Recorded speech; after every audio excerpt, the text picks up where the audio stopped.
Hey guys, this is Robby from Legends Boxing, just demonstrating a couple of different ways that we can break an opponent's guard. So before we can talk about how to break a guard, let's go over a basic kind of idea of our peekaboo style guard that we teach here at Legends. So when I'm walking somebody who's a beginner through this, or when I'm helping people who've been here for a while and need kind of some assistance in this area, what I have them do is I have them start with their gloves out. I'm gonna have them pin those elbows to their sides, and I'm gonna have them stick their pinkies together. Okay, and then we'll bring those hands all the way up, and then I want to follow the contour of my jaw. All right, so now I've got both these hands up on my chin, my elbows are tucked in nice and tight, and I'm pretty well protected. All right, now this is just general hand placement, but when I go into a high guard, that's when I kick my gloves up over my eyes and create a little heart shape down the front of my guard. Now this is really difficult to break, especially for some of our new people. So let's get into our first method for breaking the guard. And this has to do with how we teach our uppercuts by default. So when we coach those uppercuts, we teach a split style uppercut here at Legends. And what that means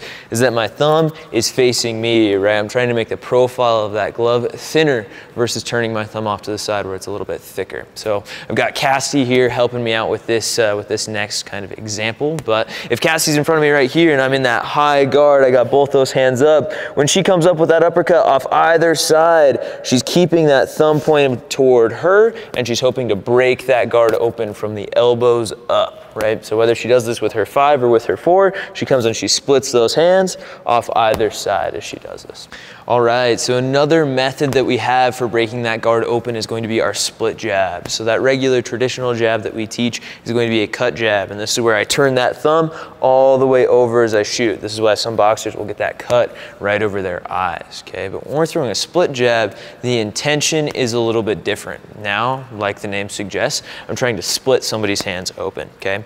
So I'm going to keep that same thin profile and shoot right up the middle as I throw. So if I've got Cassidy here and we're working on this split jab, what she's going to do is come from her chin straight out to my face. So if I've got both my gloves up, she's splitting that guard straight open, and she's coming right down the center of that guard. She's trying to split that guard open straight down the middle, coming from her chin straight out and forward. So for our last kind of method for breaking the guard, this is one of the most simple, but also one of the most difficult ones to implement. And this just has to do with positioning, right? So if Cassie and I are both in front of each other, we're both right-handed boxers, so we're both orthodox, okay? This means that I'm going to have my hands up, she's gonna have her hands up. Now she's trying to line up her cross, her 2 right here. She has to come across my lead side shoulder to set that punch up. All right, which is automatically going to make it a lot more difficult for her to split the guard.